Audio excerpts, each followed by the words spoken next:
Anda kembali bersama kami di IDS Pagi pemirsa. Pimpinan Front Pembela Islam Rizik Syihab tengah menjalani perawatan di Presiden Suite Rumah Sakit Umi Bogor, Jawa Barat.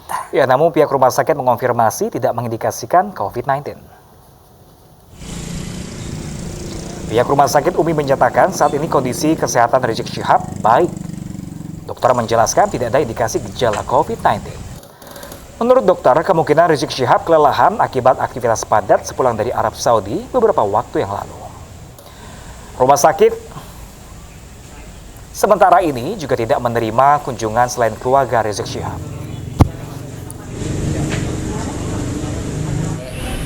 Beliau dalam keadaan sehat, walafiat, segar, tapi masih dalam pantauan kami. Insya Allah masih aman, dan hasil lab, hasil ronsen, hasil semuanya baik. Sementara itu pemirsa, Kepolisian Daerah Jawa Barat meningkatkan status kasus kerumunan massa di Megamendung Kabupaten Bogor, Jawa Barat yang dihadiri pimpinan FPI Rizik Syihab dari penyelidikan ke penyidikan. Status kasus dinaikkan berdasarkan hasil klarifikasi para saksi dan gelar perkara.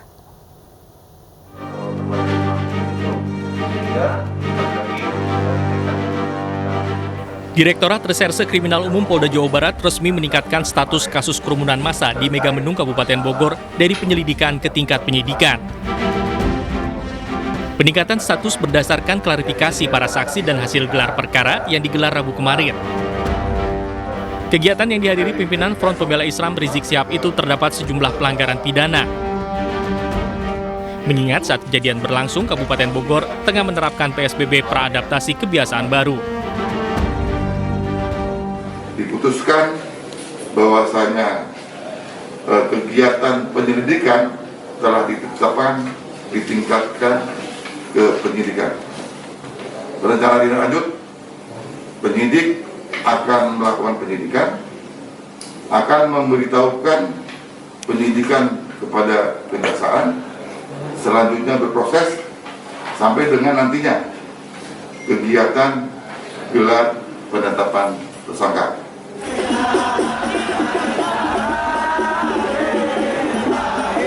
Sebelumnya kedatangan Rizik Syihab untuk mengunjungi pondok pesantren yang dibinanya di kawasan Megamendung Bogor disambut simpatisannya. Penyambutan Rizik Syihab menutupi ruas jalan di Simpang Gadok Bogor. Lalu lintas tersendat akibat membludaknya simpatisan Rizik Syihab membadati ruas jalan. Kemacetan terjadi selepas perempatan tol Ciawi arah Puncak. Para pengguna jalan terjebak kemacetan hingga berhenti sekitar 2 jam. Dari Bandung, Jawa Barat, Mujib Prayitno, iNews melaporkan. Positif COVID-19 Bupati Situbondo Dadang Wigiarto Kamis sore meninggal dunia. Bupati 2 periode tersebut menghembuskan nafas terakhirnya di Rumah Sakit Daerah Situbondo. Bupati Situbondo Dadang Wigiarto menghembuskan nafas terakhir di Rumah Sakit Abdul Rahman setelah positif terjangkit COVID-19.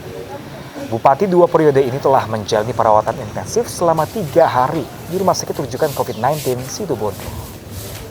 Usai dikebumikan di pendopo Situbondo, almarhum akan dikebumikan di tempat pemakaman umum sesuai protokol kesehatan. Dirawatnya mulai Selasa beliau masuk rumah sakit, kemudian Rabu, Kamis hari ini. Jadi tadi jam 16.31 tepatnya tadi, yang rencananya tadi pagi kami rapat bersama keluarga, bersama para dokter untuk bisa mengambil tindakan cepat gitu ya. Karena kalau di sini fasilitasnya mungkin masih kurang. Pemirsa, Badan POM RI dan Bio Farma menggelar konferensi pers terkait perkembangan uji klinis fase ketiga vaksin COVID-19. Hal itu digelar untuk menjawab keingintahuan masyarakat seputar pengembangan uji klinik vaksin Sinovac.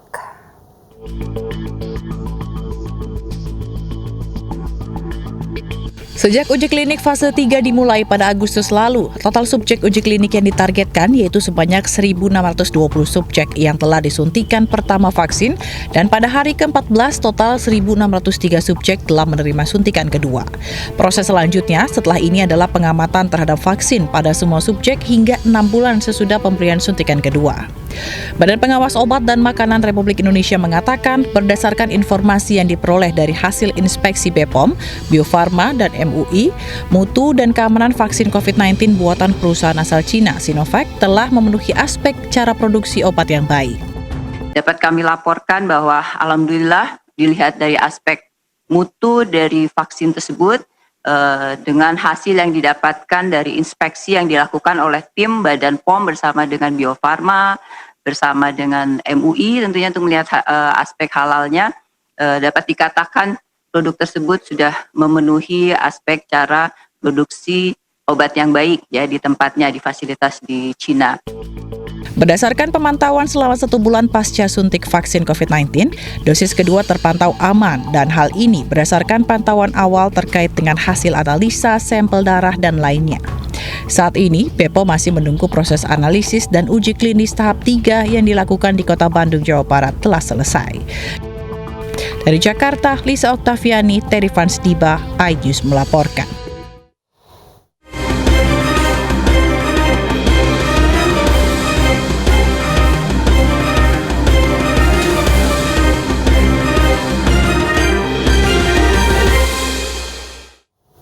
Pemirsa, lebih dari 1.000 surat suara Pilkada Surakarta, Jawa Tengah ditemukan rusak. Ya, hal yang sama juga terjadi di Gunung Kidul, Yogyakarta, di mana petugas KPUD menemukan surat suara yang bahkan tidak layak.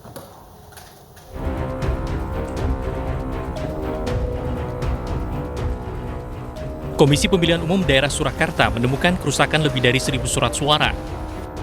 Diperkirakan temuan kerusakan akan lebih banyak karena pemilahan masih berlangsung hingga 30 November mendatang. Kami melibatkan 25 orang dari luar KPU, artinya masyarakat sekitar, sumber revenue yang biasanya tidak benar kalau ada tahapan sertifikasi. Hal yang sama juga terjadi pada KPUD Gunung Kidul, Yogyakarta yang menemukan ratusan surat suara rusak. Ratusan surat suara yang akan digunakan dalam Pilkada Gunung Kidul ditemukan robek, terlipat, maupun terdapat noda. Kerusakan diduga terjadi saat proses pencetakan dan pengiriman. Sekian, nah kemudian hari pertama kemarin bisa menyelesaikan surat terlipat surat suara yang kategorinya baik sekitar 140 sekian ya. Kemudian yang kategori tersortir ini ada sekitar 640 atau sekitar 0,45%. KPUD Gunung Kidul akan mengembalikan surat suara rusak ke pemenang lelang pengadaan logistik dan meminta surat suara yang baru. Dari Solo dan Gunung Kidul, Septiantoro, Kismaya Wibowo, iNews melaporkan. Ya, pemirsa, 2 pekan jelang pemungutan suara, KPU Depok kekurangan logistik surat suara. Dan KPU Depok masih membutuhkan 10.000 lembar surat suara untuk total daftar pemilih tetap lebih dari 1.260.000 orang. Logistik Pilkada 2020 telah tiba di gudang KPU Kota Depok, Jawa Barat. Logistik berupa kotak suara, surat suara, dan perlengkapan protokol kesehatan seperti APD dan masker. Namun usai dihitung, KPU Depok mendapati 100 lembar surat suara rusak. Selain itu, jumlah surat suara yang dikirimkan masih kurang 10.000 lembar. Tidak mengganggu. Ini sudah kita antisipasi sejak awal untuk pemenuhan kerusakan dan kekurangan itu sudah kita antisipasi untuk pengadaan selanjutnya. KPU Depok telah melaporkan kekurangan surat suara ini ke KPU Pusat.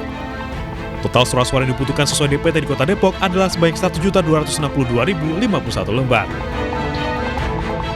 Dari Depok, Jawa Barat, Iyuk Rizky, iNews melaporkan.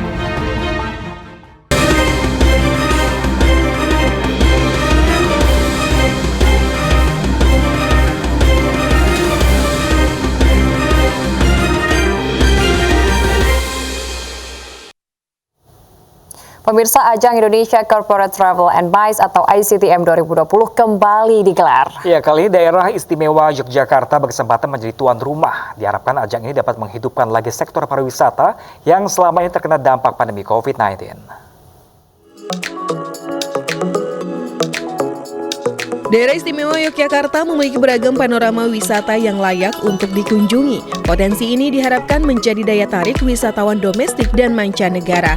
Didukung Kementerian Pariwisata dan Ekonomi Kreatif, daerah Provinsi Yogyakarta menjadi tuan rumah keempat ICTM 2020. Jogja termasuk prioritas destinasi. Joglo Semar, Jogja, Solo, Semarang. Kalau kita melihat dari konteks MICE, Yogyakarta sebagai destinasi MICE. Ya, jadi ICTM 2020 dilakukan di Jogja, saya kira ini bagian dari kepercayaan diri atau pengembalian confidence-nya bagi pasar. Ya, dan ini buah hasil dari persiapan kita pemulihan destinasi yang ada di Yogyakarta. Ajang yang mempertemukan seller dan buyer ini diharapkan dapat meningkatkan jaringan dan kolaborasi untuk bisa kembali bangkit di tengah pandemi.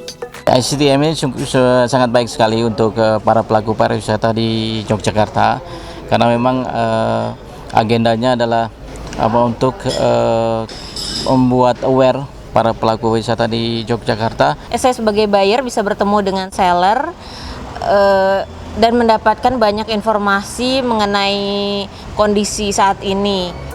Setelah digelar di Yogyakarta, ICTM 2020 bakal kembali diselenggarakan di Pulau Dewata, Bali. Tim Liputan iNews melaporkan. Pemirsa, bentrok pengunjuk rasa dan polisi terjadi di Chile. Informasi mancanegara selengkapnya akan hadir sesaat lagi pemirsa. Tetaplah bersama kami di iNews Pagi.